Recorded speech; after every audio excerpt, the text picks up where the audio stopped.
Hello, and welcome. Ooh, I don't know why I can't do it. I was always pretty good about it. Now we do a live stream and I can't do it. All right, do that again. Try it again, Tyler. Unique New York. Hello, ladies and gentlemen. Welcome to episode 422 of the DrunkNerds podcast. I'm host, as always, I'm Tyler. And joining me, we have the man, the myth, the legend himself, Sir Colonel Gables. What's up, buddy? Dude, I feel pretty good. This week was actually pretty interesting in the regards of not being such a heavy emphasis on work weeks, but this got a little bit of various tasks done. My mom got herself like a brand new like kitchen table, not kitchen table, but oh man, now I can't even figure out what the fuck they are. Kitchen counter. Yeah, kitchen counter. Yeah, Okay. exactly.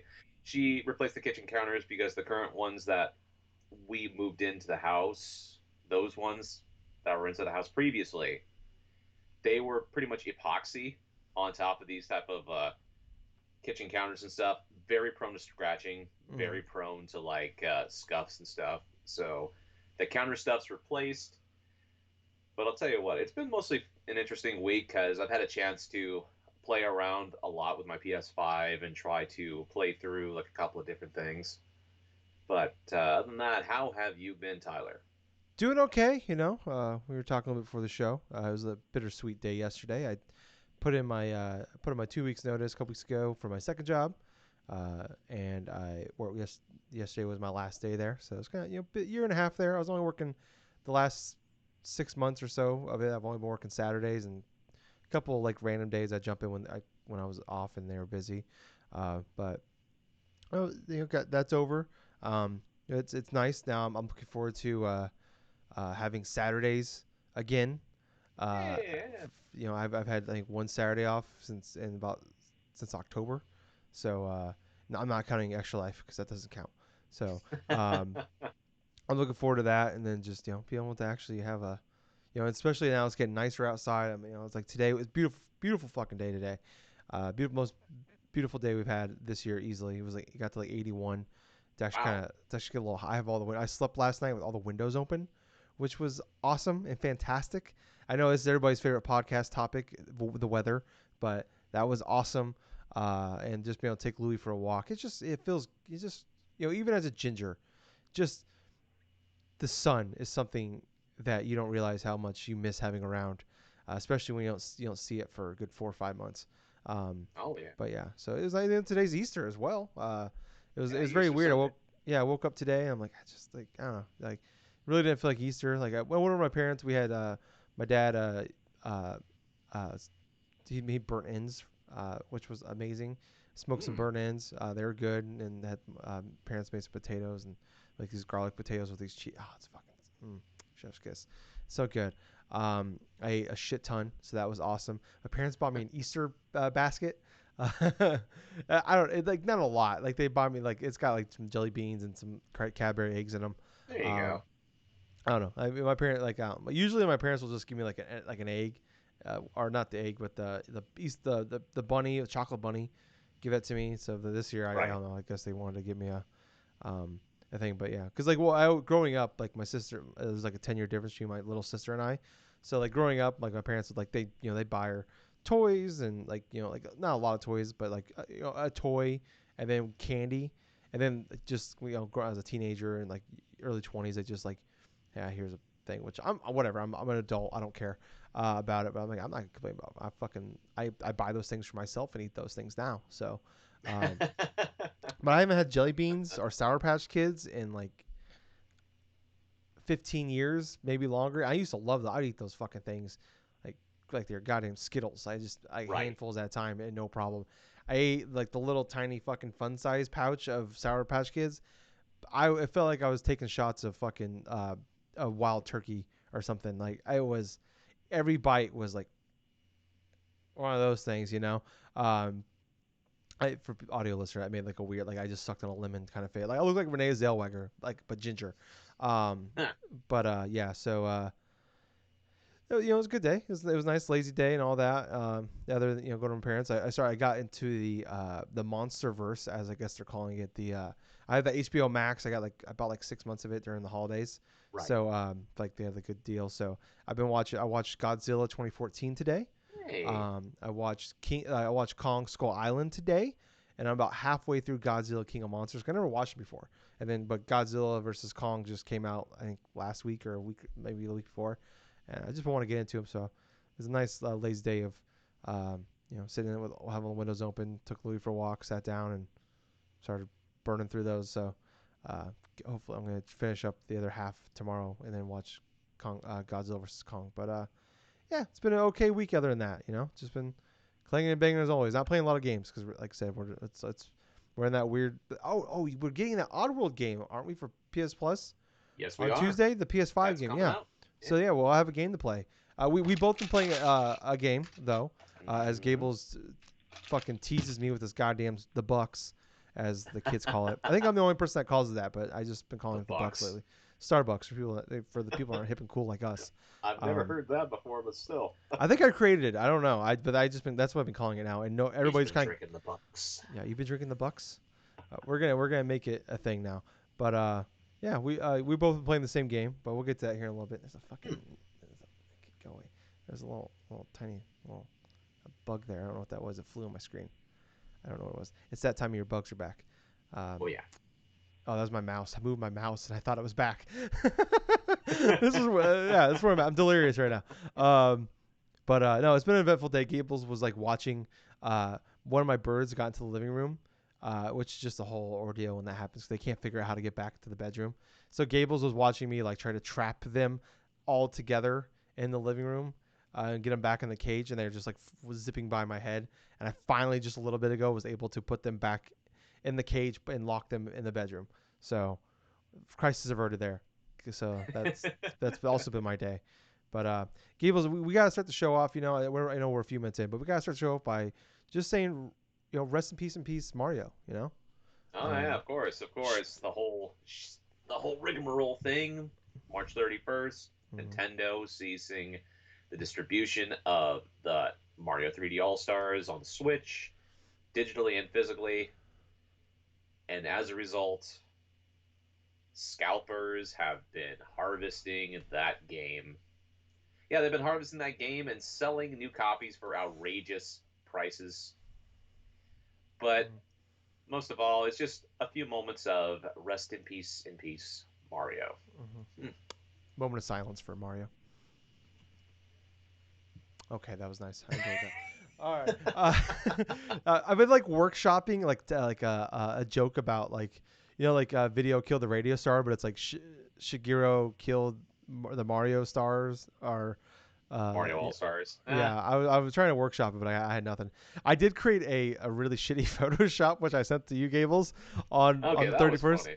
Yeah, it's gonna be the YouTube thing for it when it comes out with a thumbnail. I'm too cheap to pay for I just use I've talked about before. I just use the Photoshop app on my phone, but they you have to pay for you can do very minimal things, but then you have to pay for everything else. So I scheme it to it takes way more work than me just putting. I don't know how much it costs to buy a thing of it, but more if it's more than $1, it's more than I'm willing to spend. But so I put way more time of all right, I do this. I can only do this one thing. All right, screenshot that. And then exit out of it, come back in, take that one thing I just screenshotted, put that back. All right, I'd make this one additional change to it. It takes a long time. So, anyways, but I've been doing that, but it's way better than paying money for it. So, I made my shitty Photoshops continue. I don't know if Gables, if you've seen, I did a Photoshop of the It Takes Two for our Drunk Nerds. Yeah, I saw that too. Continuing on, interesting what you find and stuff when you're looking on the YouTube, all seeing the subscriptions, and all of a sudden you just see your face plastered on something else. I'm like, yeah, this is so people don't know. You just go to YouTube.com and then look up Drunk Nerds, and then see my really shitty Photoshop. You know how many fucking selfies I had to take to get that look, and then get it so it clips somewhat well. I've taken 6 selfies in my life, and they've all been ironically. And I probably took more selfies trying to get that. I put way too much effort into this shitty Photoshop. So yeah, this is my life at this point. This is what I do when I'm taking a poop. At this point, it's shit just comes to me, and then as my shit, shit goes through me, but also comes to me while I'm shitting. I do my best thinking on the toilet. That's basically what I'm saying. So yeah, so I'm just and shitty Photoshops is what happens while I'm doing shitty stuff. But anyways, Gables, this is the DrunkNerds podcast, where every week we get together. Usually on a Sunday night, like we are right now. Happy Easter, everybody out there. Um, and we talk about mostly about video games and also the things we do on the toilets. I figure there's not a lot of news this week, and some of it's kind of we kind of went long last week, so I just kind of saved a couple things and I brought it over Yeah. to this week. There was one I think pretty kind of almost touches on what we ended on last week Right. with the future, like when we were talking about digital games and video game preservation and everything like that. So there was that rumor coming out about PlayStation was shutting down the PS3, Vita, and PSP Mm-hmm. digital stores, and it was jumped back and forth if it was an accurate report or not, because the people that reported it, the Gamer.com, have an iffy track record on reporting stuff. Um, Right. I think that was they were the one that initially reported it, but then they were just going back for it. And it was actually crazy when I was, I listen to a lot of podcasts, video game related, mostly video game, but a lot of other stuff too. But Colin Moriarty from IGN, then kind of found it kind of funny. Then he left and he started his own thing, Last Day in Media. I listen to his podcast that he does, and he actually is he owns 50% of a video game company. It's like two or three guys. Liliamo Games is the name of the studio. Um, and he specifically puts his games on Vita, to support Vita because obviously him and Greg started Vita Island and all that. But anyways, Right. they just bought last month. He was kind of talking about. He didn't know if he really fully believed it because just last month they bought a Vita dev kit, and then come to find out that they're closing the store. Nobody, like basically nobody knew. They didn't even tell. And it sounds like it wasn't really like a shitty thing because it was like they buy them from PR. And we saw this with Cyberpunk, where like literally, I remember like the day before they announced they delayed it for the final time, there was a bunch of people like, hey, I'm taking November 21st off or whatever. You're not gonna. They would message PR on Twitter like, you're not gonna. This is game's not get delayed again, and like, oh no, of course not. And then the very next day, it got delayed again. There was like screenshots of it. Everybody making fun of them, but it's just Yep. like it was kind of shitty because the PR don't know. They don't tell PR, and it's probably the same thing here. He mentioned that as well. Like no ill will towards them, just uh, whatever. So, anyways, basically nobody knew about that this was happening. Like I said, even people that were currently working on Vita games. Very true. What's going on is PS3 and Vita, their stores will be closing on August 27th. And the PSP will be closing on July 2nd. There are some like cutoffs. I think like early June is the last day. If you're going to put a game on the Vita, you have to like put in like for testing and approval and all that by early June. And then the latest the game can go out is like July 10th or something. Like there's some dates they put out later on.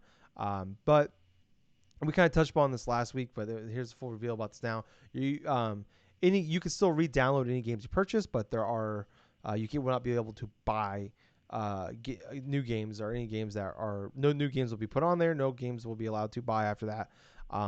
So if there's games on there that you have never got around to buying, do that. And I think they said there's about 2,200 games that are only Mm-hmm. that right now that you can buy like from the developer itself, where they actually get a cut of the money. It's not used. It's not um, through a thrift store or a GameStop or whatever or eBay.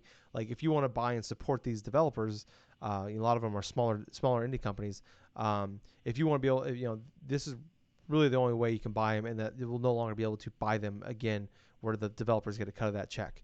Um, Right. so I'm hoping, to like before we get into the meat and potatoes, I think it'd be really cool if PlayStation here soon just does like a 90% off sale of everything on here. That isn't like you can't buy on PS4, PS5, and all that. And just like all these awesome games, just fucking make like these $10 games, make them a dollar. That like was it Super Stardust HD, whatever that game you won't be able never will not be able to buy again. That was like one of the big ones because like a lot of people might bring that one up because it's I guess a really great game, and Yep. B it was the first game to ever have trophies. Um, Yes, it was. so that game will be lost to digital stores, but people were talking about like that's the game you got to buy, blah blah. But anyways, I think it'd be really cool if they did like an awesome like clearance sale. Everything's fucking dirt cheap. Buy them now and get them now. But I mean, Gables, when you heard the news officially drop, what was your thoughts on all this? When I actually went through and heard the news officially, I honestly wasn't too much surprised because there was the rumors, the inklings of it. I didn't want it to be true, but at the same time, at the same point, yeah, this definitely felt like this was something coming, like it definitely coming for a long while. PlayStation 3 store, that thing hasn't been supported. It hasn't even been maintained maintenance on for Mm. such a long time. You go into the PS3 store today, which you know what, I have actually gone onto that store, not recently, but there's a lot of repeating images. There's a lot of condensing. There's like a lot of things like that. Like they don't give a shit really if on the PS3 store. I mean, hell, they've been so focused upon finishing up the PS4's life cycle. But bear in, bear in mind at this point, it's pretty much disappointing all the way around. Like you mentioned before, 2,200 games. A lot of those will not either be recoverable Yeah. in regards to being on maybe another platform.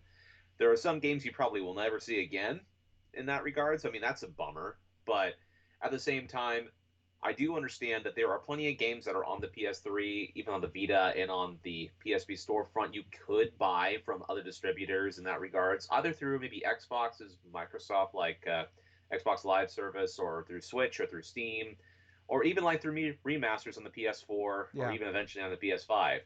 But the issue at hand here isn't so much that the stores are closing in and of itself. It's the way Sony has handled the fact of backwards compatibility, even dating back from the beginning of the PS4. Game preservation is key in that regards. I spoke bits about it last week in ad nauseum, but the fact remains right here that Sony does not have a firm grasp of what they want to do in regards to backwards compatibility. Jim Ryan infamously said inside of one of the like an article like an article like what months or so Years ago, ago. This is years ago. like years ago. Yeah, my mistake. Years ago, in regards of who wants to play these old games, Yeah. like quintessentially wants to go back and play PS1 or PS2 games. Well, guess what? I'm one of those people that do want to fucking play PS1 or PS2 games on my current generation systems because I've been invested inside of your company's ecosystem for years. I understand that when it comes to digital content through the terms of agreement, the EULA agreement and stuff for like for Sony and stuff initially when you first sign on to like say when you signed up initially for PS3 or for PSP or for the PS Vita storefront, you're quintessentially paying those developers and stuff the rights to play games based upon purchasing licenses, in and of itself. It's quintessentially sort of like a rent to own sort of mentality in that regards. But the thing about that is when it comes to when these games, the storefronts close down, there's no guarantee these games are going to be playable like say 5, 10 years down the line, especially if say servers go down like I just stated, or whether or not to be delisted or whatsoever. But honestly, overall, I am sad that these storefronts are closing down. I understand, and there have been a lot of repercussions since this like announcement has been made clear by Sony. The cost of games for the PSP, the Vita, even certain games on the PS3 have gone up Oh exponentially in yeah, I the bet. secondhand market. Yeah. There were plenty of expensive first party PlayStation games that were going high on the Vita before. Games like Gravity Rush, games like Persona 4 Golden, even before its Steam release. These games that were readily there back when it first like released in 2012 or whatsoever have shot up exponentially, like say over $100 for some auctions or some like new games or whatsoever. That is a bad side effect, that, in my honest opinion. But I look at it this way: they gave us a clear cut deadline of when we can go through and purchase some of these games digitally. I know for the PSP games, like when you purchase them through the PS3 and whatsoever, that deadline's in July. Vita's is going to be in August. Honestly, I've been overlooking a bunch of stuff on the PS3 and on the Vita and whatsoever. It's like, what things do I actually want to play on these devices? Still. But I'll tell you what, though, it's like, I really wish Sony had in line something they could do for the backwards compatibility for a lot of their classic content. Because it's definitely a shame that through purchases that I've made on their previous consoles, on the PS3 and the PSP and the Vita, that I'm not able to download those games on, say, my PS5. like for example, I would love to re-download, say, a PS2 classics I purchased on the PS3 Yeah. on my PS5, like games, say, like, oh god, Rogue obscure Legacy. games, say, like La Pucelle Tactics, or even like Psychonauts. Yeah. Hey, but what I mostly am like coming to at the end of the day is like, saying goodbye to consoles that you've been playing on for quintessentially like 10 plus years. Yeah, it's never a good feeling in that regards. But this one stings more so because a lot of the content that you could have purchased and stuff, they'll be taken away. They'll basically be gone or whatsoever. Especially if you have PS3 systems, that are like kind of like a ticking time bomb when it comes to specific parts may not be working 5 or 10 years down the line. Because there's a newsflash for you: Sony did not make good quality consoles with the PS3 and the PSP and the Vita for in terms of longevity sake. Hell, even the PS4, I don't expect that system to last more than 10 years in regards to how much people don't use it. But it's obviously sort of like a user take all sort of approach, where one person will take care of this way or that way in that regards. But yeah, man, it's just sad all the way around that these storefronts are closing down. Games that were on the service are going to be going. As for myself, it's like I have a bunch of games still on my PS3. I most recently rebought a PS3 actually for dirt cheap, Hmm. and so it's been funny that the moment I go through, I'm going to be able to at least re-download some of the games I want to have on my system. But yeah, I would love it if, say, like Sony went on a heavy discount spree to where you could actually purchase a lot of this content and back it up digitally somewhere. Yeah. Because, man, let me tell you something. It's not going to be fun for someone like me that most recently got another Vita and wants to play some of those consoles physically to track down those games, because man, those fucking games, man. I'm almost an inkling, almost feel like purchasing a lot of the physical games on Switch, because let's be perfectly honest with you, Nintendo Switch, this is fucking PlayStation Vita 2.0 in the sense where a lot of the niche games heading onto this handheld, a lot of the other big mainline games, on this handheld in of itself. That's Yeah. pretty much how I feel. But Tyler, what's your thoughts about this? I mean, jumping on real quick about what you said about the Switch, especially like Nintendo games, we see like, I mean, obviously they've been around longer than PlayStation, Xbox, but like those games, like when their consoles go out, those prices of those games are way more than anything else. You look at GameCube Yes, games and exactly. 64 games, like those. Oh my god! It's like I was thinking about that while you're talking. I'm like, man, I wish if I saw this coming.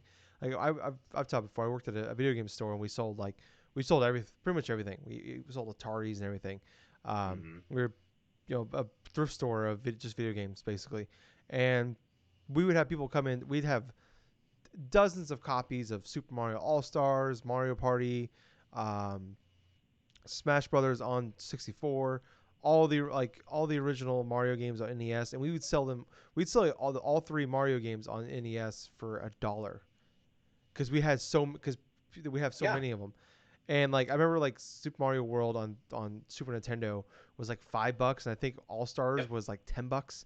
Like, and now those games I'm sure are 5, 6 times that. Like if I Super Mario World used hmm, on the open used market here on sale on eBay can go anywhere between $25 to $30, and it yeah all depends upon if you're getting the original release or like a bundle thing with Super Mario All Stars, to where there's a cartridge that has Mario All Stars and then Super Mario World in the same cart. yeah. Well, that one probably is going to be like 40, $50 I at remember. least Okay, for I that remember that cart. one was very rare when it showed. But I remember that one wasn't even in our system.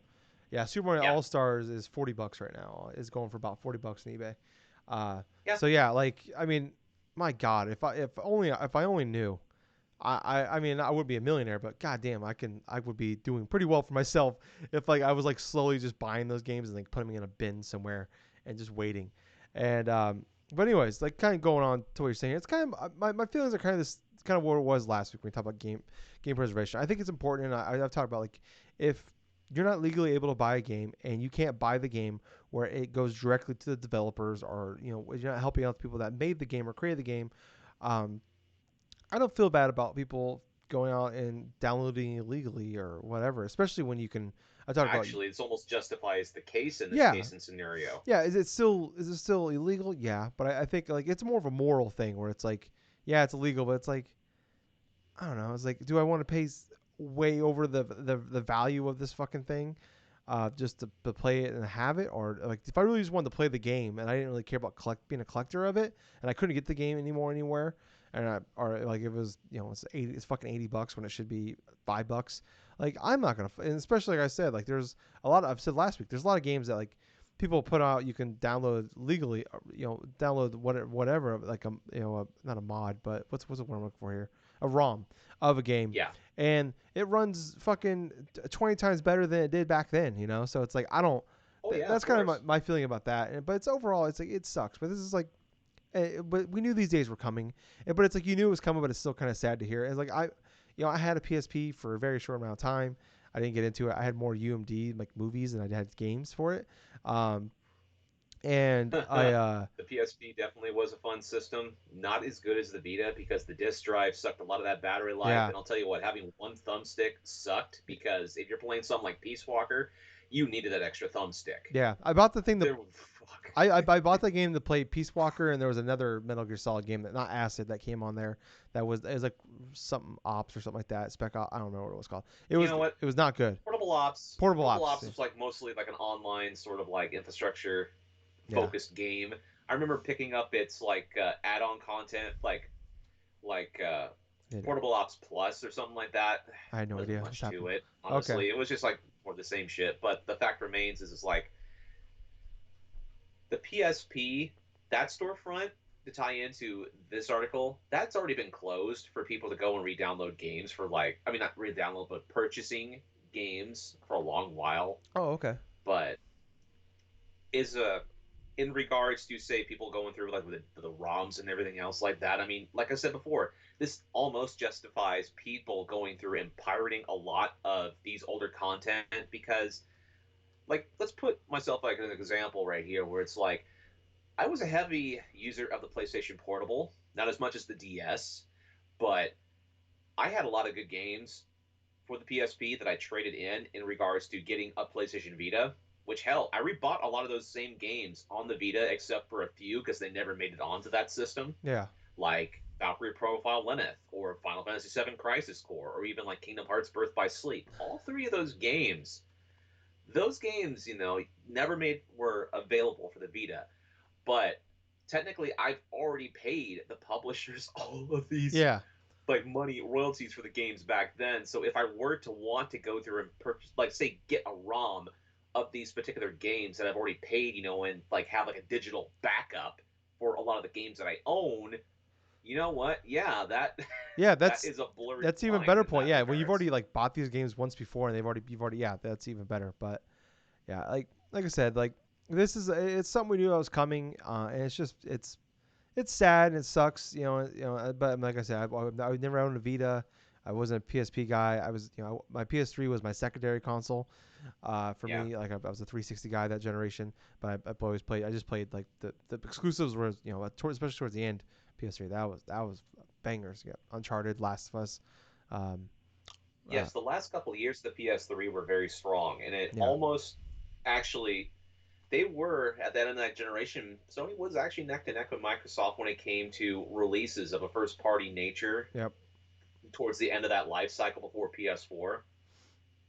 Yeah. So, I mean, it's just, yeah. Like I said, it's a bummer, but it's just like there's gonna be ways to get him. It's just more of like a, people always were willing to pay more money for convenience, and it just sucks that like that convenience is gone. Um, but and it's just, as long, I mean, the fact that you can re-download them, I think kind of like makes everybody okay with it. Like we get it. Like PS3 is a 14-year-old console, 15-year-old console. The Yeah, PSP is, the PSP is back from like 2004, yeah. So we're talking roughly. 17 years later. And then the 2004, 2005. I know it was around the same time that the DS launched originally, the Okay, DS so Fat. yeah, so yeah, about we'll say 17 years. And then what, the the Vita was like 2012, 11, so we're talking 10 years, Yeah, and 2012. they went away from that thing years ago. So I don't know, Yeah, just I understand it, and it's probably like I heard people make the argument like, well, they're probably making some money off this thing. Why wouldn't you just keep it and make some money instead of now you're just going to be paying to keep these servers up just people to be able to re-download stuff. But it's like I also heard like a good argument on another podcast about like kind of like the boring business side behind it, where like uh, a lot of these issues. There's a lot of games that came out on those consoles that, I mean, especially in like the early 2000s and mid 2000s, where like financially the country, like our country, wasn't doing great, and so that affects a lot. Affects a lot of people around the world when that happens, and just in general, But it's like a lot of those companies, video game companies, open and close all the time. So there's yep, probably a lot of companies out there that haven't been around for years. They put out one game maybe, and they haven't done anything since, or it's been bought 6 times over and it's been changed. Like we hear about like games from like the 90s that came out. We don't know who the fuck who owns the IP anymore, and stuff like we always hear that issue. So it's like probably some of the same issues where a game's been or IP or whatever been bought and sold so many fucking times, no one knows who. So you get to keep it like so. PlayStation and Sony are like legally have to keep in contact with these companies and these people that like in case somebody buys their game, they might sell 2 copies a year for say $10, and Sony gets $4 a piece for those, and they get six right. bucks. It's like now we have to like accounting and who all these other people have to stay in contact with these companies or these people to like send them a check for these games. So it's probably the amount of work and effort, and probably there's the time and money that gets put into Yeah, keeping in contact with these companies. Is like once we close these stores, we no longer have to do that. We can cut all these people off our books. Like that money that might have been making off of these sales from those games and just in general might in the work they put in probably balances out a little bit. Like that was kind of the boring business, but it makes a lot of sense, especially it's just like the back end shit that we don't really find interesting. But and what it's I just will say in closing, in like say regards to, in regards just in general and stuff, I find it interesting that the ones that are preserving a lot of the legacy of the PlayStation games released throughout the years is not Sony itself, but it's actually of the fans of the PlayStation games from back then and preserving them through ROMs, mm, preserving them through mods or homebrew stuff or whatsoever. Because quintessentially, these are the same group of people that, for any other types of games that release out into the aether in that regards, have been the most vocal supporters of, say, games in the PSP, games in the Vita or the PS3 and stuff, that wanting to keep this system and the games alive and preserved as much as possible. yeah, And I feel like that in this case, it's like another misstep in regards to what Sony has been doing quintessentially for the past couple of years. It just feels like more and more Sony is becoming more anti-consumer, while Microsoft is starting to become more consumer friendly to the point where why in the hell, like even like with some of the other topics that we have for this week and stuff, it's like you have Microsoft going where it's going and stuff with backwards compatibility for older games that you may have or some for the Xbox or the 360 or whatsoever. You're able to purchase those games digitally on their storefront or get them through Game Pass and stuff by subscribing to that. Whereas even on the PS5 and stuff, you'll be able to maybe purchase like the PS5 games and like a lot, like 98% of the PS4 games and stuff like that. Maybe you'll find some streaming PS3 and PS2 games on PlayStation Now, but it's a lot more minuscule than what is going on inside of their whole entirety of their backwards library for backwards compatibility, like backwards compatible games. So honestly, in this case in point, it just feels like, in terms of a shift to where the direction's going, it feels like Sony is starting to go in a less focused route in regards to consumer friendliness, whereas Microsoft's just been building because of the whole Xbox One stuff from 2013, that initial disaster of a launch, all the way up to where they are right now, which feels like they're the most consumer friendly, the most accessible console, the most like just the most like welcoming in terms of new like players that want to get into their ecosystem. yeah, Not even like if it's saved like for their systems, like their consoles in general, or through PC or through their phones. I think it's very telling that in terms of their service, their Game Pass and whatsoever, there's even like model displays, say like at your local like Walmart or Best Buy or whatsoever. It's like, hey, did you know you get Game Pass on your Android phone and this and that? You know, it's Yeah. like I don't know. It just feels like we're getting more. It feels like, in my honest opinion, that this is almost akin, somewhat, some similarities to the PS3 360 generation, to where Sony got a little bit too big for the britches in regards to, okay, maybe overconfident, maybe this and that, and then, Microsoft had that generation quintessentially through like other innovations at that time, like Xbox Live and stuff. But the main difference for this console launch in this generation has been the aspect of COVID, has been the aspect of like all the other types of like influences going around the game industry as a whole, and it just feels like both. It just feels like no, that Sony's stumbling more out of the gate, noticeably, in my opinion. Um, going back, jump back here to like the anti-consumer stuff. I don't know Yeah, if it's like a. I'm not gonna say PlayStation, and this isn't me trying to be the Sony pony guy here, even though I know I'm a PlayStation leaning guy. Um, but with the whole anti-consumer stuff, I don't think it's so much. It's something I kind of touched on last week, where like we saw like it helps in the case for Microsoft, they are an internet-based company, and right. Sony is not. And they future planned. We talk about like you can't like how hard it is to change your fucking name on PlayStation, and like that's a whole ordeal.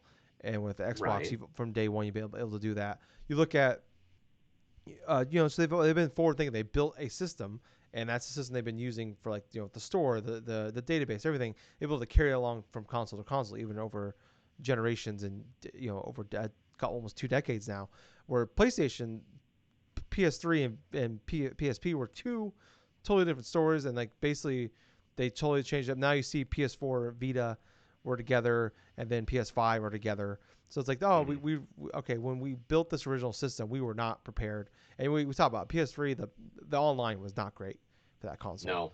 No, Um, there's a reason why it was free. yeah, exactly. And we seen that when Xbox Live came out the gate, we were willing to pay $50 a year because that's how it was so good and reliable and everything. We were okay, more than happy to pay because we saw like if people were like, oh well, PS3 online's free. It's like okay, yeah, but if you fucking played Xbox Live, it's amazing, and PS3 online is awful. Um, so it's just I think they've had that leg up, and it's like I think it's just an issue. And then I think Jim Ryan, that comment, he was talking more specifically about when someone asked a question about like being able to play Gran Turismo 1 on like on a modern day console. And it's just like that's a fair, like when you can say like yeah, the new Gran Turismo has come out. Like there's no argument. It's gonna be better than Gran Turismo 1 ever was. Like there's no argument. Like it's gonna look better. It's gonna play better. It's gonna feel better. Everything's gonna be better about that game. Like in that case, yeah. Overall, I mean I'm not defending his comments. It's stupid. Like we look at Right. Nintendo, Right. they built a whole their company is built on their back catalog, and you kind of see that really with Yes. Xbox now, where it's like, yeah, they've done like, but we've seen that with like when the people are losing, they're willing to take more chance. They do more consumer friendly items. Like when PlayStation was losing when they stumbled with the PS3, it's like they doubled down. Like we're gonna give you fucking fantastic. We're gonna double down on great first party games and built all these brand new IPs. And now like and then we look at it now. Like you bought a PS5 just last week. Yep. I bought a PS5 at Yes. launch. Most people that we know buy a PS5. The PS5 is the super hard thing to get right now. I mean, the Yes, Xbox it Series is. X is super still hard, but like the PS5 is the most wanted thing out there in gaming right now. And it's like we're buying it because of Miles Morales, Demon Souls. We got Ratchet and Clank Returnals coming up later this month. We got Yes. Horizon down the pipeline. We got God of War coming soon. This is all stuff that's coming in the next 12 months that we know of. When you look at Xbox, we got Halo Infinite. That was supposed to be a launch game. Got delayed a whole year. The directors left. Multiple top people have left. That's a whole issue. I'm not trying to bag on Xbox, but like you see where like this last generation was like a lot. Xbox One was a lost generation for them. Where like they did they made some really cool shit towards the end, like Game Pass and all that. But it's like you look at like Mm-hmm. for like they didn't do much of anything that like there's no they didn't create any big IPs. They canceled more games, new IPs than they made new IPs. And like they just doubled down on Gears and more Halo, and then Halo didn't work out. But anyways, I think that's the argument when the one side's losing, we look at fucking Nintendo when they the Switch, the Wii U, they we're killing it. What's with the Wii out? We'll be fine. We fucked up. So we're gonna and then the Switch came out. We're gonna just combine everything together. You're gonna have more awesome games all together. It's everything you love in a handheld, and you can play on your TV. Like you just see that when People are willing to make drastic. The Switch would never have happened if the Wii U had to fail to get the Switch. You know, The and Wii you U definitely was the prototype of the Switch. yeah, and you look at like I just lost train of thought, but oh boy, I had a good I was coming in with a ball of fury and it's gone. But oh I got know. But you look at like we always talk about like when there's not a lot when Nintendo doesn't have games coming out like new Switch games coming out, they use their back catalog to fill in those gaps. And I feel like that's kind of what Game Pass has been for them, where and like using backwards compatible. Like when they came out and like backwards, you can play Xbox original games, you can play 360 games now, you can buy them on. And this is before Game Pass. It's like okay, well like they're focusing on their we all talked about back then. It's like they they're focusing really hard on their back catalog because they don't have a lot coming out right now. You know, like we had Cuphead, Ori was coming. There's that Platinum Dragon game that got canceled. There's Phantom Dust that ended up getting canceled. Like Yep. but there wasn't a lot in the pipeline. Um, and then you look at, like I said, Nintendo. They fill in those gaps. We got Pikmin 3 had months of nothing. Pikmin 3 comes out. Months of nothing. Super Mario 3D World comes out, and then we had 3D All Stars come out. So they fill in those gaps with those games, and they're able to do that. They're running out of those things. Like we always talk about, like Microsoft's doing all these awesome consumer friendly things. If they just need the games, and that's the key point for them. It's like overall, new hot games is what sells the consoles. You look at that's why Right. PS5 has carried that momentum going on. And I agree, yeah, they have not been as great consumer wise, but I also want to remind you, just last month we were fucking killing Xbox for trying to make Xbox Live $120 a year. That's very true too. So and like they're still, but I mean they did the right thing. They were awesome and saying we fucked up. We'll bring it back. We're not doing that. We realized we were wrong.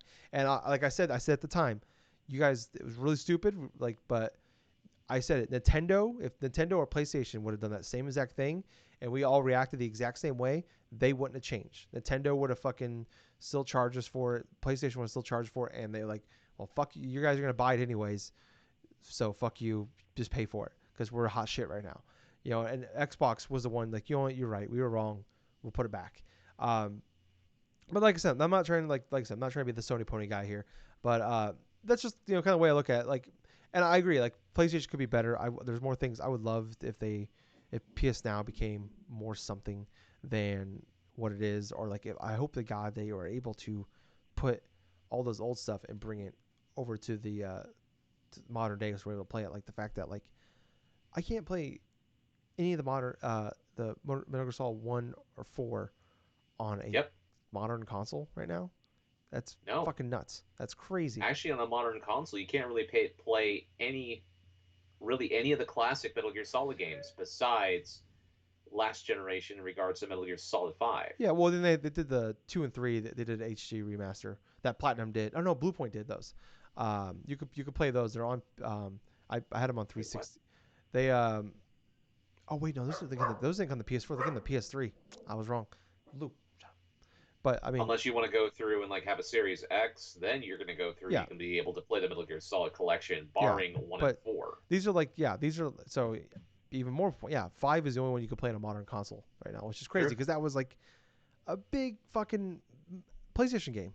Like that was Yep. one of the games on PlayStation. And it's like you can only play 5, which is on everything. Besides Switch, which will probably come to Switch eventually. But Hopefully. yeah. Um, I don't know. It's just like I said, it just sucks. But this is like going back. We knew this like the Wii shut down a couple years ago. The Wii U is probably going to shut down shortly. Oh DSi yeah. has been shut Yeah. down. 3DS is going to happen sooner rather than later. It's just I don't know. This is what sucks. About like I know as someone like I said last week, I've mostly gone digital at this point. I'm like 70% digital with my games, and I know one day that days when the stores shut down for the Switch, that's gonna suck, um, or the PS4. I guess I got the PS4 like I guess Well, the the actually think PS4 about it, won't you. really. Yeah, I guess it won't really affect us because we'll continue as long as we're able to continue on when the PS6 comes out. Still able to bring the PS4 5 games over, then maybe we're fixing it, like the future, like long term thinking, like maybe it's fixed. But like there's a lot of games that were just that's just the way it is, and it's like even with modern even games in the 90s and early 2000s before the internet was a thing, like they don't make those games anymore. It's just like once they stop making them, they you can't get them. So I don't know. I mean, it's like I said, it's a bummer, but at least they gave us a heads up. I think my biggest issue is just the fact they didn't tell developers. Like we've talked about for years. Like the Vita was kept alive for years because of indie games, indie developers keeping that thing Right. going, keeping that thing alive. That was like a running joke. Like even when they did the what was the PlayStation events they do in December for a couple of years. Um, Oh my God. you know what I'm talking about, right?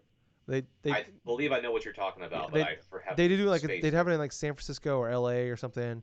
Uh, I can't remember what it's called. But anyways, they'd have like a whole thing and like this game's coming to Switch and like the crowd would like or not Switch, come to Vita and the crowd would erupt when they said the game was coming to Vita and like that was a whole like big thing. I can't remember what Last of Us Part 2 was announced at one of them. Um, but Oh my Lord. yeah, Um, but what I will say is like good books, like good movies, people still want to play classic games no matter what. yeah. People will always find a way. So I mean, if you are savvy enough, you'll find a way. Um, Yep. but we need to move on. You're we kind of touched upon it earlier with how you mentioned about the cool stuff that's going on with Xbox, and we are kind of talking about Game Pass. MLB The Show 21. So everybody knows that's been announced a couple years ago that it's going to be coming to Xbox and PC, and eventually it's supposed to come to Switch, but we haven't heard anything about Switch Yeah. yet. Um, but Gables, this is a game made by PlayStation Studio, but is being published by MLB. That game, MLB The Show 21, will be coming to Game Pass on day one, April 20th, Mm. for the Xbox One people and the Series people. Um, which fucking when I read that, like it was already. I remember like when we talked about it a couple years ago when they announced it's going cross-platform. It's like okay, this was an MLB move, probably forcing them. That's awesome. That's great. I mean, it sucks for PlayStation, but that's awesome because but that's also they're gonna make more money. For PlayStation's gonna make more money because of this. But this blew my mind. I want to see the check that was written to make this happen by Xbox.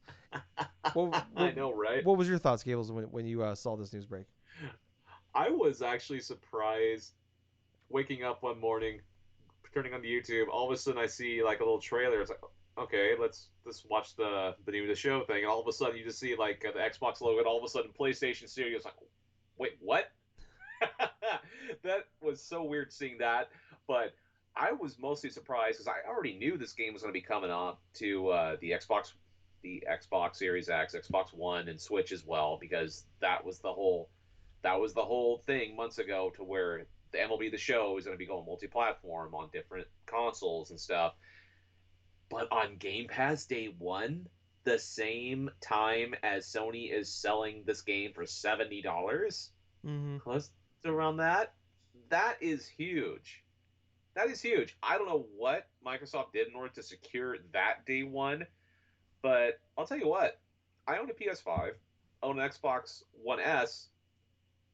I'm highly thinking about downloading it on my One S because I still have Game Pass. Yeah, I was thinking about this. My fucking Game Pass. I bought like 15 months for dirt cheap. Yeah, Uh, you know, 15 months ago, I guess, and it ended on March 25th. And fucking Outriders, which is a game I was interested in, and I was actually like just a couple weeks ago, I was like, man, maybe I should just pick up MLB The Show because we're in that drought. I know the yeah, drought ends in a few weeks, but it's like I've really enjoyed MLB The Show. I remember like really getting MLB Show there for a couple of years when the PS4 came out, playing it on PS4 for like wow. But I was just like, $70. I'll wait. But there's always sports games drop in price real fast. And yeah, then I hear yeah. this news. I'm like, fuck. It's like god damn it. Why did my Game Pass in now? Like a week before all these awesome, before Outriders comes out, and a month before fucking MLB The Show. The only thing that sucks is I have the One X. It's like I'd really much rather play it on my Series X. Um, but no, this is awesome. Like I said, I want to see that check. I would love to see the price of that because obviously this is like Xbox talked to MLB about it. I want to know. I want to be in the room when PlayStation found out about it. But I think this is a brilliant move because I mean, all right. So we knew that this was coming. We know for a couple of years that this was coming to Xbox and PC. They did a big thing about it just a month or so ago when they were talking about this coming out, and then they had like the little beta that I got to play in for a little bit for this. Um, but I think most people like it's what this MLB The Show's been around for since 05, 04, maybe longer. Yeah, I mean, it was back on I remember playing it on PS2, yeah. It's been and around that long. like it's still I'm sure going into it like the thought is oh it's still a PlayStation franchise. Like even like I Yes. talked about like what I was just talking about in the last topic about Metal Gear Solid has been it was cross platform on uh last with 5, and then eventually like 2 and 3 came to other consoles eventually. Metal Gear Solid Twin Snakes was exclusively on GameCube. Like it's been on every platform for a while, but it's still I think by a lot of people considered looked at kind of more of as a PlayStation platform, kind of Yes. game. And it's like you're going in, we're coming out, we're a few weeks out of this game coming out, and I'm sure they've seen the pre-orders for Xbox or like I mean who knows how long it's been in the works for? It could be months, for could be a year, could have been 2 years ago when they fucking announced that it was gonna be cross-platform. But I'm sure like the Xbox knew that like this is I mean yeah okay it's on the Xbox, it's on PC, but it's like people are gonna still consider this like a lot of people aren't gonna know this is a thing, or they're gonna look at it like I've always played on PlayStation, I'm gonna keep playing on PlayStation. And like the fact like they're doing this is like hey, you could pay $70 over there, or you could come over here and get it for what $10 I think regular Game Pass is $10 or $15 All for you Ultimate. need to do is subscribe to Game Pass Yeah, for $10 a month. yeah, yeah. I mean, if you own an Xbox console, you can play it on. And I wonder if it works because I know like because I know it's not on PC, but I wonder how it works with the Android and all that with the cloud gaming stuff. Because like, do I need to own an Xbox console? Can I just have Game Pass and play it on my fucking phone? I wonder. I don't know. With XCloud, That's interesting. I don't know. I'm sure there's an answer for it. I just don't know it off the top of my head. But yeah, I think this is utterly brilliant. This is awesome. Like I said, like I probably will around that date. We'll just buy a month, get re up for another month of Game Pass just to play a little bit of uh, MLB The Show 21.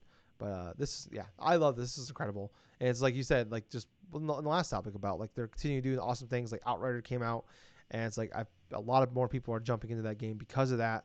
And I heard Yes. that like it was over that game was like for the last year plus now. There's been like previews for it, and I've heard a lot of people like the people that have to play the previews or little betas or whatever. Like it's been kind of meh at best. And then that demo came out, and then they announced Game Pass, so more people check out the demo. And I've heard people love the fucking demo. And that game has been like kind of went from being that game was gonna come out and be a dud to like that game is like I don't know if I shouldn't say long term, but it's like it's coming out a lot stronger than and that game. Like I said, that game is gonna come out and die in a couple weeks probably. And the fact that this game might actually be a long term thing, but I think it may be a long term thing as well because I'm actually having friends in real life that are actually talking about Outriders and stuff like that. It's like, man, it's like you guys interested in like playing some Outriders, blah blah blah, and so on and so forth. Just talking about it yeah, because I've had a couple of my friends who don't really pay attention to a lot of gaming stuff. It's like they're interested in trying to play this Outriders stuff because it looks more or less akin to like not like Destiny or anything else like that, but more akin to what a lot of people want to play for like a long term sort of thing. yeah, Because I've heard good things about it too. Haven't played anything in regards to the game. Seen people play a little bit of the single player aspect of it, but what sticks back to the fact, what right to the point, it's like MLB the Show on Game Pass day one, huge thing. But honestly, it really does make me interested to play MLB The Show because I have not played a baseball game on a current gen, or even like I haven't played a recent baseball game since, gosh, when Mario was the one that Sluggers. Josh Donaldson was on the cover? Oh, that was a I long think it was time ago. 2015. Yeah, I think you're right. Yeah, 2015. Yeah, I remember I owned that one. Yeah, that sounds about right. Because I think 2016 was the last one I bought. I bought 14 through 16, so he was on one of those three. Um, Yeah, I that's the last time I ever played like a baseball game on a modern system at the time. It was with Josh Donaldson on the cover because he had just got traded to the Blue Jays at that point.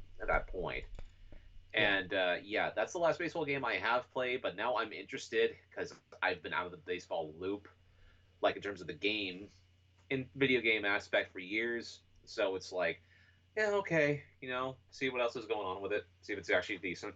yeah, yeah.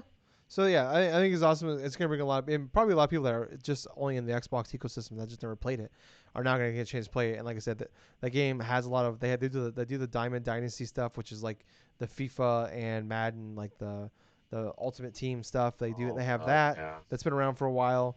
Then the Superstar mode, which is the best mode in all of gaming for that. If you want like the just create your own character and only play as him, they were the originators of it, and they are still the best at it. Um, and they have microtransactions and that, so like they'll probably make money up on the back end. Maybe not make a profit on it overall for what they probably paid to get this, but I think they'll be okay in the end. But yeah, like I said, this is incredible. So big one for Microsoft. Speaking of Microsoft, this something kind of came out beginning of last week. We just never got around to it. I don't know. It's I don't know how much really I would put into this, but basically the rumor is that. Not so much rumor. It sounds like it's a thing here, but Microsoft is in talks with Discord of buying Discord for around $10 billion.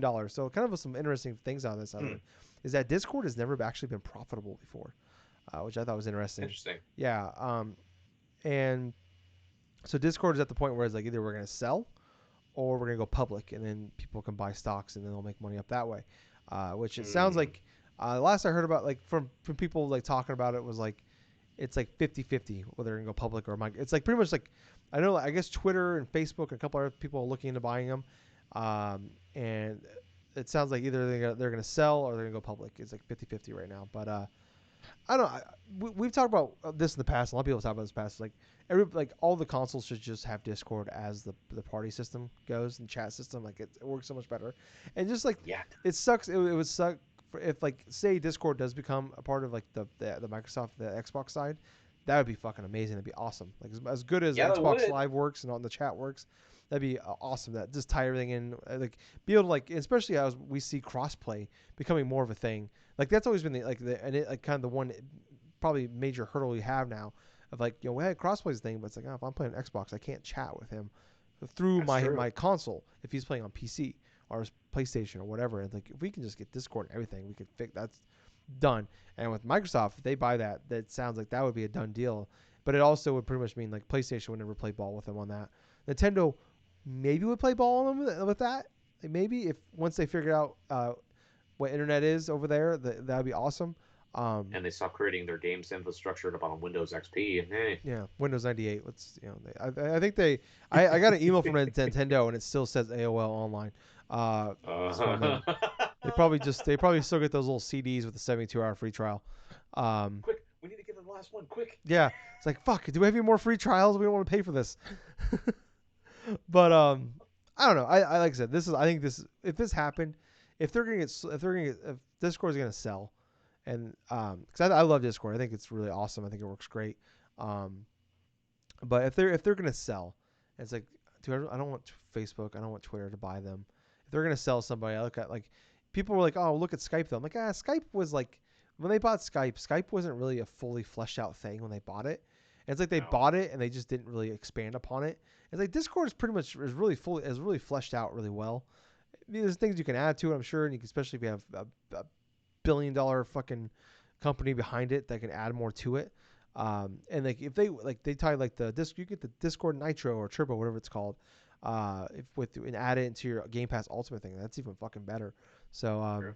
yeah, I don't know. I'm all aboard if they do sell.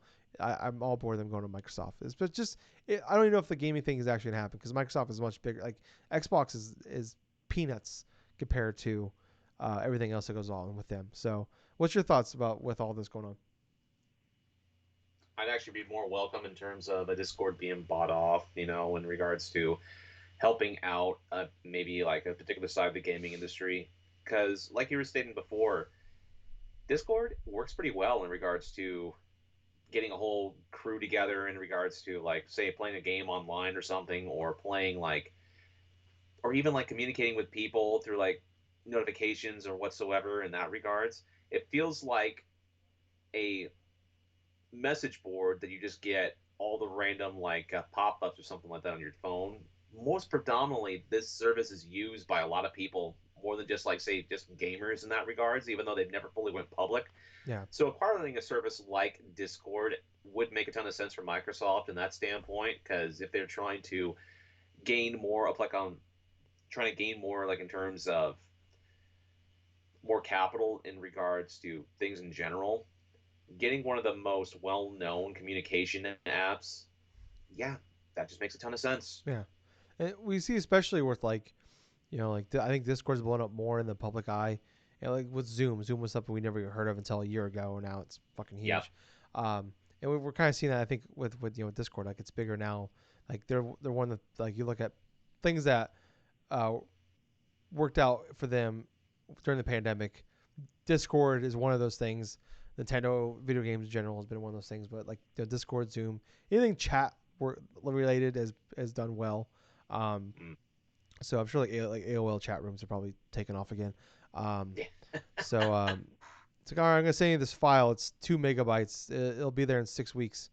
Um, but yeah, I don't What's know. this? It's more resurgent of AIM. What's Yeah. that? Oh, that'd be amazing. I forgot all about AIM. But yeah, I mean, Oh. it's gonna be awesome. But Gables, I think that's gonna wrap up for the news part of this week. I All want to right. jump back to a game that we talked about a decent amount last week. A game that we both played again together on Friday night. We played about 3 hours or so of It Takes Two. We're now Did yes. about 2/3 of the way through the game. If my I looked up the a walkthrough and like it says we're about 6 hours in. It's like a 9+ hour game. So Yeah. we're making some real progress in it. Um, what was your thoughts? Jumping into a little bit more now.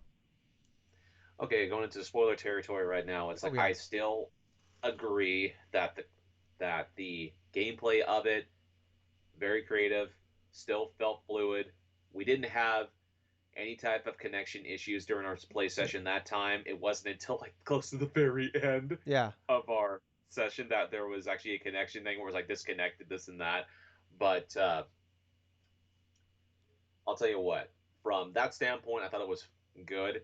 In terms of the story standpoint, I was kind of left with the feeling of like, what the fuck? yeah, In regards to one section in particular, and I know you probably know exactly what I'm talking about, yep, and that's in terms of both parents destroying their daughter's favorite toy in order to get her to cry on them so they could attempt to subsequently like get back to normal per se. Honestly, from a story standpoint, I understand that. I don't understand. Well, actually, no. Here's the thing. I don't understand how the dad got to that point in and of itself. yeah, yeah, I mean, hell, I understand that. Yeah, they like she cried on these dolls, and the parents gave life to that. But at the same point, I was not really like understanding in terms of why the wife would so much agree with that in general, because that made absolutely no sense in that retrospect. But what's even more horrible is when you get to the point in the game where you're inside of a room and you go through, you do the puzzles, doing this and that, and all of a sudden you're faced with the little girl's favorite toy, this elephant, you know, and subsequently it turns from like super cute, like non-violent stuff like that, until the parents are literally trying to kill this toy, yeah. right? And it's not the fact that the killing the toy, is like bad enough and stuff. No, they literally go through the sequence of the toy elephant's appendages being ripped Yeah. off And like of the freaking elephant. and not only that, like they're making us be the ones to rip like we rip the ear off, we rip the leg off, and then we have to drag the fucking body as it's begging for its life. As we're dragging it to throw it off the fucking off the side of the castle. And like Right. I told you And it's you brought up a good point. You brought up a good point. Sorry to butt in, but you brought up uh, a good point when we were playing that. It's like, I feel like I'm playing a bit of The Last of Us yeah. Part 2 Yeah. while freaking doing the scene. My point was actually at the end of part there's some sections at the end of Last of Us Part 2 where they make you do some fucked up shit. And I feel like that's nothing compared to what we did to that fucking elephant in this game. Like Oh this my was god. it wasn't as like brutal, but it was like cuz it's not like a living human being, but I'm like this is a child's doll and you can see the kid in the background. And we're Yeah. like and it's like the nicest fucking thing in the world. It doesn't like or I'm doing some fucked up shit to these people in this game, but they're kind of shitty people too. So it's like you're like kind of morally not so upset about it. This elephant is super fucking nice to you and so cute and like oh hey, it's got this little like high pitched cute voice. Like oh we could be friends and let's play together. It's like oh no we're gonna fucking murder you and then drag your body as you beg for your life Well, I kind of off found the it funny cliff. how like the dad was was going to be like more accepting to like go through. It's like, oh, you know what? Hey, this toy's not so bad, blah blah Yeah, blah, and so on and so forth. Until the wife mentions the fact that they had to kill it. All of a sudden, the elephant's like, wait, what? yeah, yeah, And what's kind of funny about that in of itself, it's like the end result to this kind of conflict. I understand that they were trying to make you feel like a terrible in regards to like go through this initial process, but dude, the reaction of both the parents wasn't necessarily like, "Oh man, we just did this fucked up thing." It's like, "Oh god damn it, we didn't get back to Yeah, being normal." we just move on. That We're just yeah. was fucking that was fucking stupid. That was a plot point that made absolutely no sense and made those two parents, even like in regards to going into the next scene where they're trying to rekindle that sort of attraction between one another and whatsoever, it was entirely fell. I thought that point fell apart in that regards because here you have you're trying to go like drill home and stuff like that. That these two, okay, you want to try to get them, try to convince first them to get back together and stuff like that. But in the process of this whole scene leading up to the whole murdering of this toy elephant and stuff, and subsequently having your daughter look over the damn elephant and stuff and cry over its like ripped up body and And stuff like that. they're like bathing in the tears, like it's like a fucking blood I orgy. know it's the most fucked up scene I've Like, seen oh in this yes, entire my game. daughter's It's tears. even, dude, it's even more fucked up than both those parents using that fucking vacuum cleaner's old suction thing against it Yeah, to I fucking suck forgot its about that. eyes out. That was one of the most fucked up moments in my gaming career ever. And this moment with the elephant made me even forget that totally happened. Like, I yeah. know the freaking developers top themselves, and I'm still of the mind and stuff. The best part of the game we've played so far has been inside that tree in the fucking squirrels Oh and that yeah, whole army squirrels and shit. thieves. That Yeah. that was funny as shit. But going into this kind of drug it down a little bit to where it's like, you know what? These two people, it's like they are some cold ass motherfuckers. Yeah. I mean, I guess I like if I was like put into a clay thing and like that was like I guess like if we were in that situation, like maybe we'd be like, fuck it, let's just. I don't think we'd be as excited about it, but we'd be like, well, I don't want to be stuck in this clay fucking body forever, so let's just do what we got to do. But it's like, yeah, like Dude. the problem is like they're like excited and like, oh yeah, let's fucking do it, and like never show any remorse for it. Like, oh, we'll just buy her another doll. And it's like you guys are totally missed the point. But it's like, I don't know, like I don't know if it's like and I've wondered, and like this has been like that's been a criticism of this game. I heard from reviews, but like we talked about last week, where it's like the main issue, like the biggest hurdle for us right now with this game is like we don't like the parents. But I'm also wondering if like No. maybe that's the point. Like I'm wondering if they're gonna put a nice bow on this at the end. Like I feel like I don't think they want you to like the parents because like they're always constantly arguing. It's like no one likes the couple that's always arguing. Nobody likes them. Like Oh, sure. we might like them separately, but together we hate them. Like everybody's been been that person in that relationship or knows at least one person, if not more, or people that have been in that relationship. We see those two as like I'm best friends with that person, but I don't want to hang out with these two when they're together, or I don't want to deal with their drama. It's like so I'm wondering if it's those like maybe like well, that's the end of the game. Was like we just like we're bad people together, or like they work it out and then they fall in love again. Which I mean will probably be the end of the game. But like I don't know, we don't know. But like I wonder if that's just kind of like it's almost like it's obviously like extreme examples because it's like this shit would never happen in real life. But like it's very realistic as far as like I could see from like a couple situation where it's just like you guys are just really like you might be really great people apart, but together you guys suck. And I Guys think are it's just fucking more of that, or it's just cold. this is just an extreme example because it's like the game is fucking crazy where it's like literally like we talked last week. There's a point where you're in the tree and we're riding on jellyfish, and then Yeah. like in this game like we're in the castle and there's a whole lava pit and all this and stuff like that. Like the game is obviously crazy and all that. Like we make Yeah. you and I will crack jokes about, which you can watch the video now on part two is on our YouTube channel. I posted it this morning. Yes, this morning, so it's up there now. But yeah, like I still like the game parts though. I this game, like I said, I put it like I said, it's like a lot like a Mario game where like you do this stuff for like this section, and then that it's awesome. It works really well and it's really fun. And then the next section you do something totally different and it works. It's really fun. It's like one section, one of us can clone, the other one can control time. The next section, where you got a hammer, I got a hammer, you got nails and all that. Like it just Yep. I just like how well all this works out.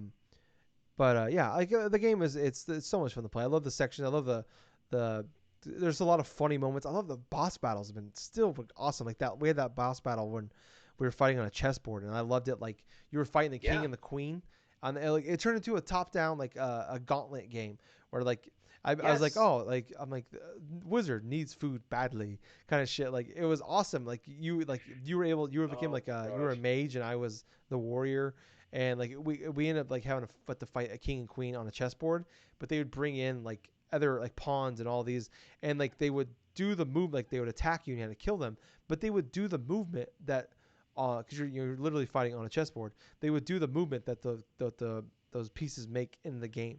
Like the rook Yes. would do his L move. Um, the like the pawn would only move one spot at a time, but it can like Right. if you're over here, it can actually go across and attack you. It was I thought it was just incredible. Like little things like I said like last week, like the music, like little key things with the music was awesome.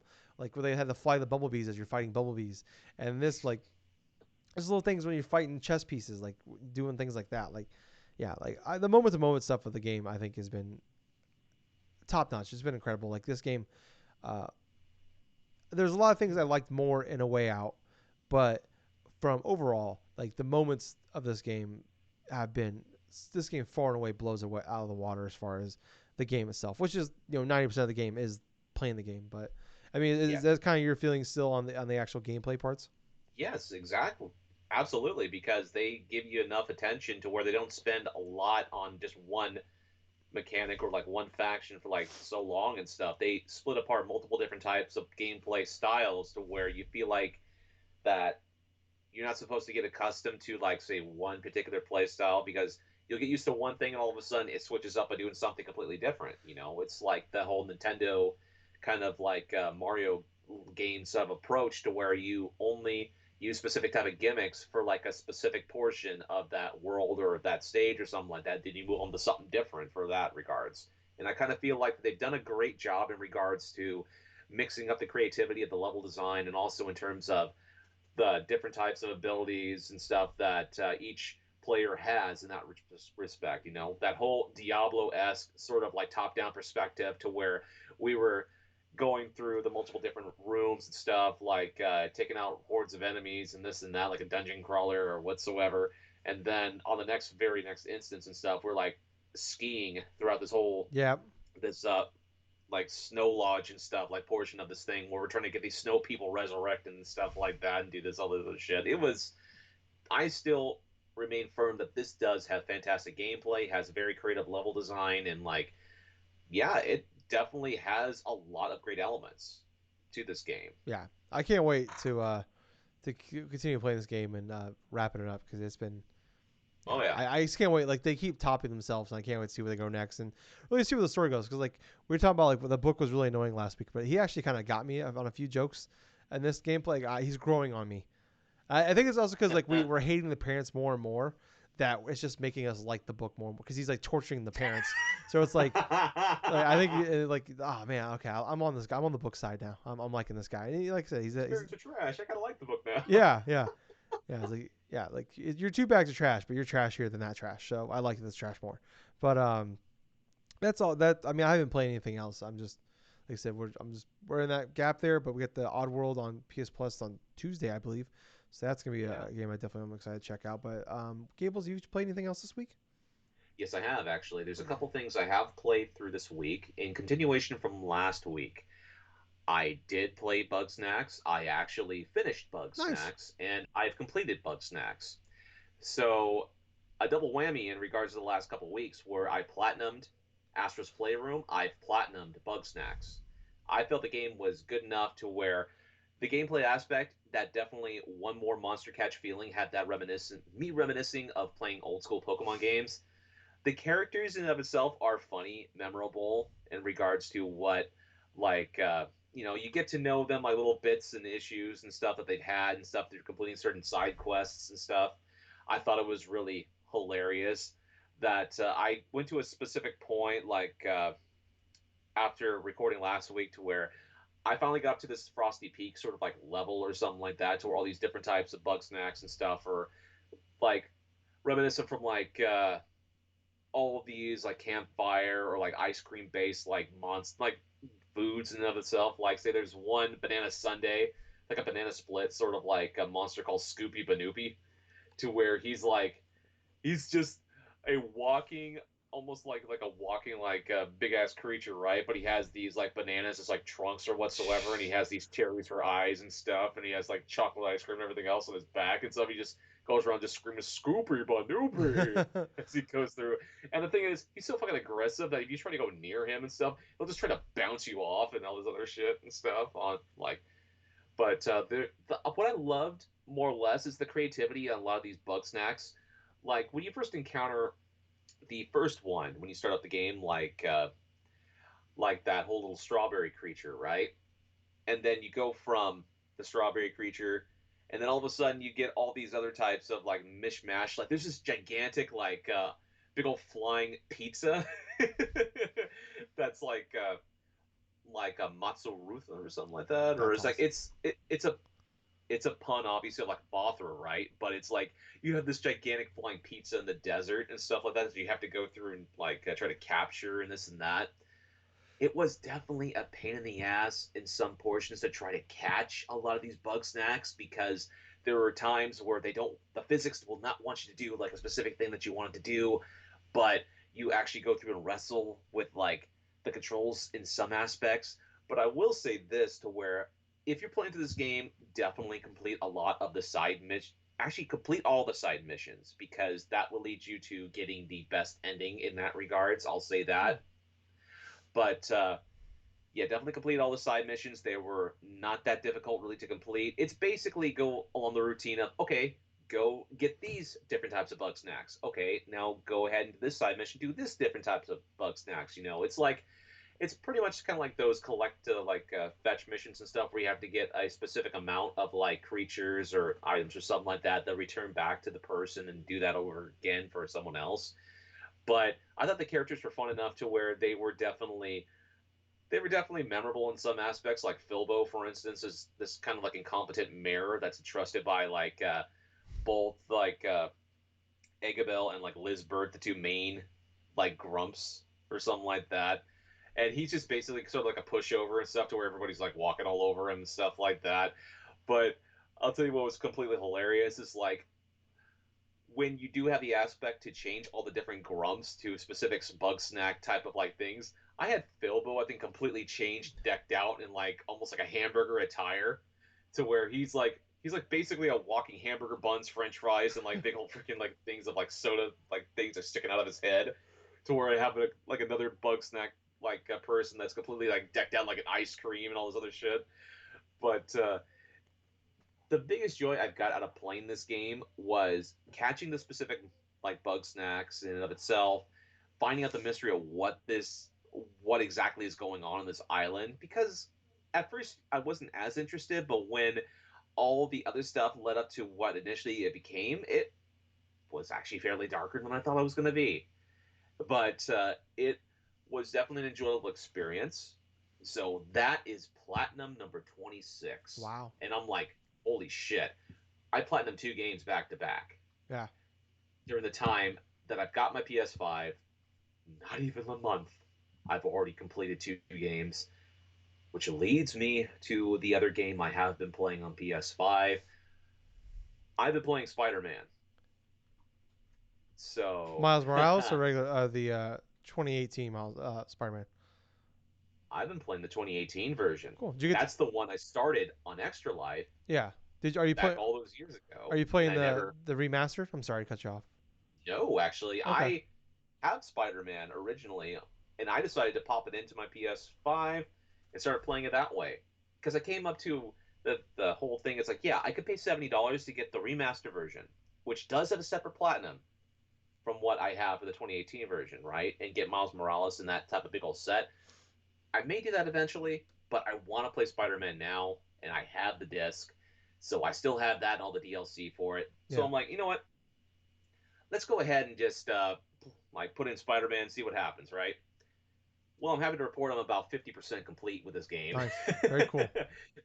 50 50% complete. I've spent like roughly, well, I spent about 15 hours before, I think, in regards to the last time I had played that game really in depth from the last time I played it, which was during Extra Life quite a number of years ago, Mm.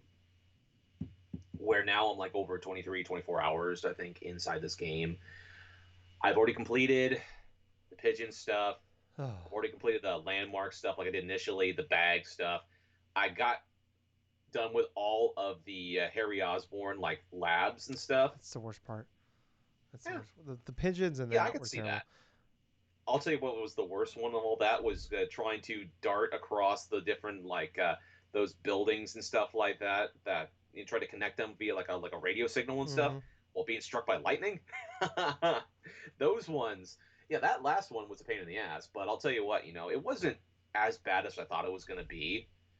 I did have a better time in regards to finishing that. The biggest pain in the ass has been trying to get like familiarized with the combat enough to where I can get the demon gang and like the regular Fisk thugs all cleared out and stuff because they have each district separated into like how many different like rescue things you can do to try to clear out those crimes, those specific types Yep. of gang members and stuff.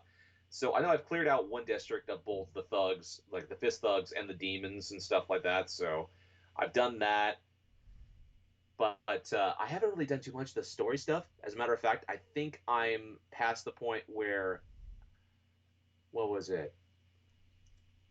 There was this parade or something like that for like Norman Oh, Osborn, something like that. That point, yeah, I know yeah, exactly I'm where you are. still early on with that one. You're probably about that's probably like third, maybe, maybe. Probably a third in terms of the main. Yeah, third halfway somewhere in there. But I'm almost done with the. I'm almost done with. Oh gosh, what's that one guy? I forgot his name now. Octavius. Here we go. Hmm. Otto Octavius. I've almost got done with all of his little like splicing stuff and like the Yeah, I did whole all those. tile stuff. All those. I want to get all those done too because I know for after a specific extent I'm not going to have access to those. Yeah. So I'm trying to finish those as early as possible.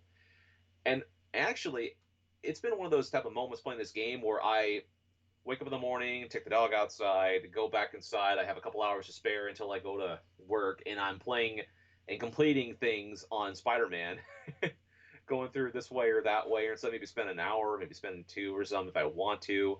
But tackling those things out, and I just remembered I completed the Black Cat stuff. So all that stuff is gone. I love the variety of collectibles and the variety of stuff that you can do inside of this game.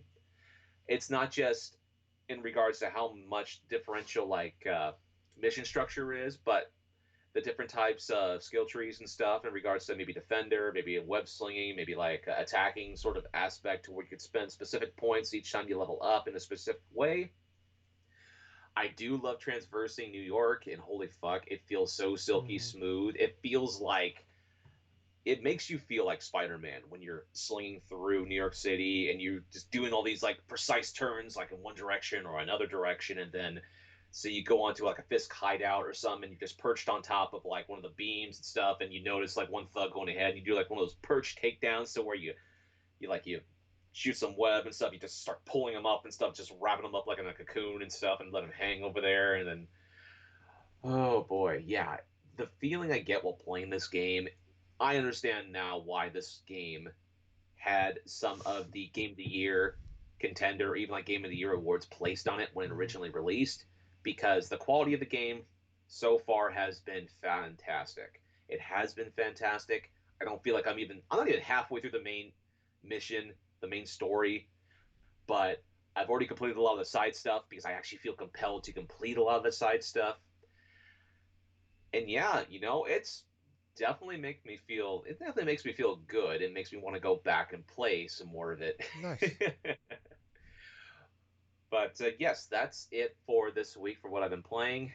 Fairly sizable. Yeah, that's awesome, Gibbs. I'm glad you're getting finally get back Spider-Man because that is definitely one of the best games of the last generation. So, Yes, it is. but Gills, I think that's gonna wrap it up for us this week. Mm-hmm. Thank you guys so much for listening. Like if you want to hear more from us or know when the show's posted, if you can't watch us live, just go to Drunk Nerds podcast, Drunk Nerds, whatever.